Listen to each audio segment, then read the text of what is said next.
Halo, perkenalkan nama saya Niputumi Kadarmayanti dengan NIM 21055551017.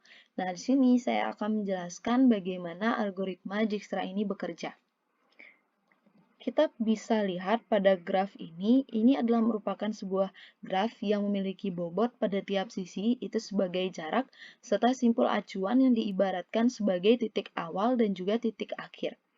Lalu bagaimana mencari lintasan terpendek dari simpul acuan ke simpul acuan lainnya? Kita bisa menggunakan algoritma Dijkstra. Apa itu algoritma Dijkstra? Algoritma Dijkstra itu adalah merupakan suatu algoritma yang digunakan untuk menentukan lintasan terpendek dari suatu simpul ke simpul lainnya. Algoritma Dijkstra ini ditemukan oleh Edsger Dijkstra dan dipublikasikan pada tahun 1959. Edsger Dijkstra ini adalah merupakan seorang programmer di Mathematical Center di Amsterdam. Algoritma Dijkstra ini adalah sebuah algoritma yang digunakan untuk menyelesaikan permasalahan lintasan terpendek pada graf dengan bobot pada sisi-sisi yang bersifat positif. Nah, di sini saya akan menjelaskan bagaimana algoritma Dijkstra ini bekerja. Kita bisa lihat di sini. Di sini sudah ada graf yang memiliki node atau titik-titik. Di antaranya itu ada A, B, C, dan juga D. Seumpama apabila kita ingin dari titik A ini menuju ke titik C, atau titik awalnya itu adalah A dan titik akhirnya itu adalah C, kita harus isi search ini dengan A, dan destination itu kita isi dengan C, karena titik awalnya itu adalah A, dan titik akhirnya itu, atau tujuannya itu adalah ke titik C. Nah, kita akan mencari nilai atau lintasan terpendek dari titik A menuju ke titik C. Untuk lebih memahami bagaimana cara kerjanya algoritma Dijkstra, kita buat tabel terlebih dahulu. Kita bisa lihat di sini. Tabel ini itu ada node, previous, dan juga values. Nah, node ini itu adalah merupakan titik-titik ini. Dan previous ini adalah merupakan node sebelumnya atau titik sebelumnya. Sedangkan values itu adalah merupakan jaraknya. Jarak keseluruhannya. Nah, ini kita lihat pada tabel ini itu kita buat itu hanya untuk mengingat kemana saja titik-titik yang sudah pernah dikunjungi. Dan ini visited nanti kita isi sambil jalan. Visited ini adalah merupakan titik yang atau node yang sudah pernah kita kunjungi. Jadi, kita isi dulu node ini dengan titik A, titik B, titik C, dan juga titik D. Nah, pengisian node ini bisa kita isi secara acak ataupun bisa kita isi secara berurutan. Misalkan secara berurutan kita bisa isi node-nya itu seperti A, B, C, dan D. Ataupun node ini bisa kita isi secara acak, itu seperti B, D, C, kemudian A. Itu bebas terserah. Yang penting node ini semuanya terisi. Jadi di sini saya isi node ini dengan A, lalu B, C, dan juga D. Nah, karena kita tadi titik awalnya itu dari A, tujuannya itu ke C, kita mulai semuanya itu dari titik atau node A.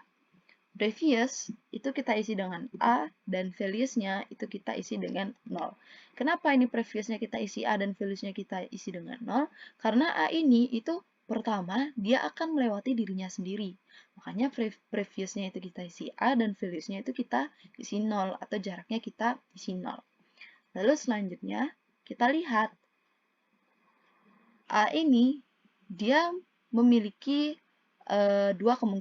tiga kemungkinan.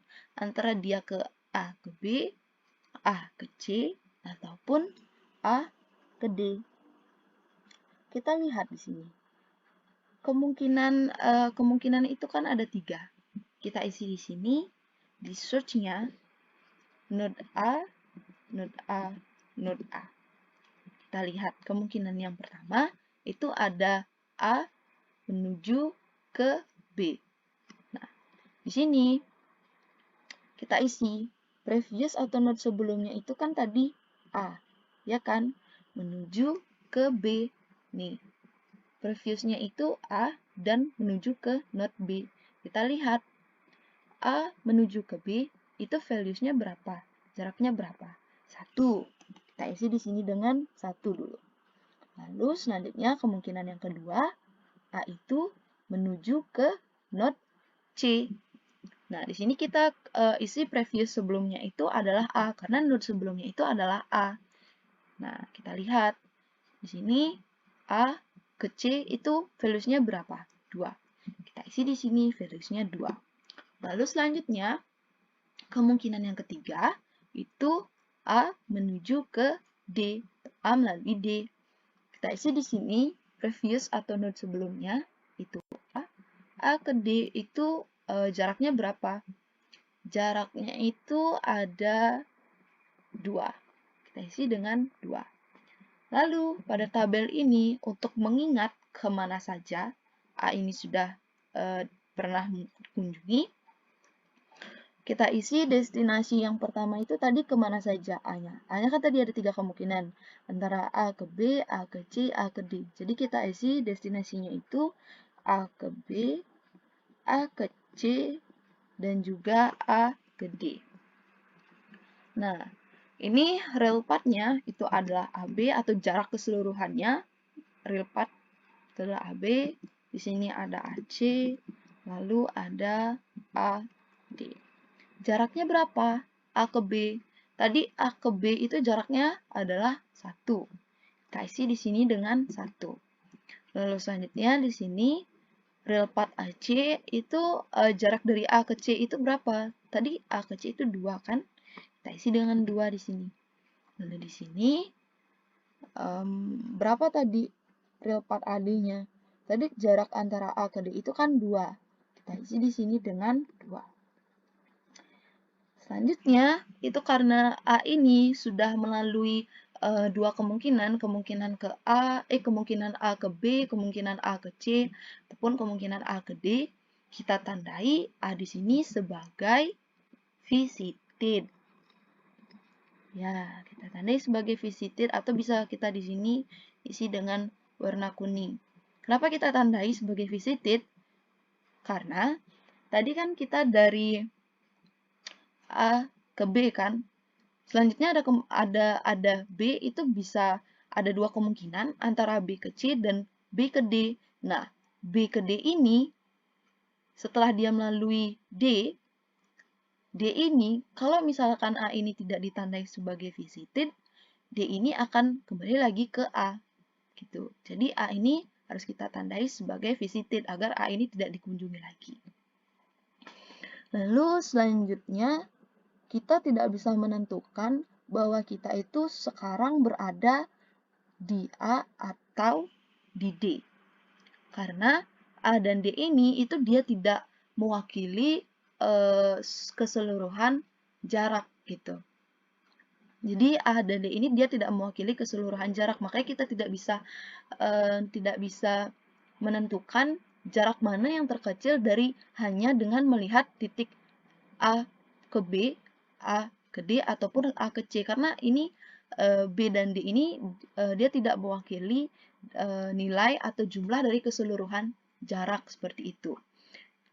Jadi kita tidak bisa mengambil nilai terkecilnya itu satu-satu gitu, harus dihitung semuanya gitu, harus dilihat semuanya, harus dieksekusi semuanya. Lalu selanjutnya kita umpamakan kita berada di titik B, ya. B itu kan tadi ada dua kemungkinan, antara dia B ke C dan juga B itu ke D. Kita isi di sini titik B, search awalnya, lalu B, dua kemungkinan kan tadi destinasinya itu dia ke C dan juga ke D. Real path-nya kita isi dengan ABC dengan jaraknya itu AB 1, BC itu 5, berarti di sini kita isi jaraknya itu adalah 6. Lalu selanjutnya ini karena BD berarti real part-nya kita isi dengan A, B, D, dengan jarak AB itu adalah 2, dengan jarak AB itu adalah 1, B ke D itu adalah 1, berarti di sini kita isi dengan 2. Nah, kenapa di sini bisa ABC? Kita lihat lagi, kita cek di sini. Pada titik B ini ya, di node B ini kita cek di sini juga. Tadi sebelumnya B itu dia previous sebelumnya atau node sebelumnya itu kan adalah titik A. Lalu selanjutnya B ini ke titik C gitu. Jadi di sini A ke B itu kan sudah kita isi. Jaraknya itu 1. Nah, B ini tadi jarak sebelumnya itu kan A. Dan B jarak selanjutnya itu atau lintasan selanjutnya itu adalah ke C. Berarti di sini ada 2 antara A ke B dan juga A, B, C. Ya kan? Kita cek di sini pada node B ini. Nah, pada node B ini A ke B itu jaraknya berapa? Values-nya berapa? 1. 1 kan? Nah, yang kedua, A, B, C itu values-nya atau jaraknya berapa? 6 kan? Ya, 6. Berarti di sini B itu tidak saya ganti karena karena dari A ke B itu jaraknya 1 dan 1 itu lebih kecil dari 6. Jadi di sini node DB ini tidak saya ganti dan previousnya itu tidak saya ganti. Apabila nanti seumpama ada yang lebih kecil, misalkan AB ini, misalkan ABC ini jaraknya itu lebih kecil dari AB, karena kita akan mencari lintasan terpendek, jadi values-nya itu harus kita ganti dengan lintasan atau jarak yang terpendek. Lalu selanjutnya kita lihat di D. Ini pada titik D kita cek. Kan ABD kan real part-nya ABD tadi. A, B, D. Nah, kita cek di D sekarang. Di D ini kita lihat. D ini kan tadi dia melalui 2 kemungkinan. Previousnya itu ada 2 kan, titik awalnya ada 2. Ada dia titik A dan juga titik B. Kita lihat, berarti di sini ada 2 antara dia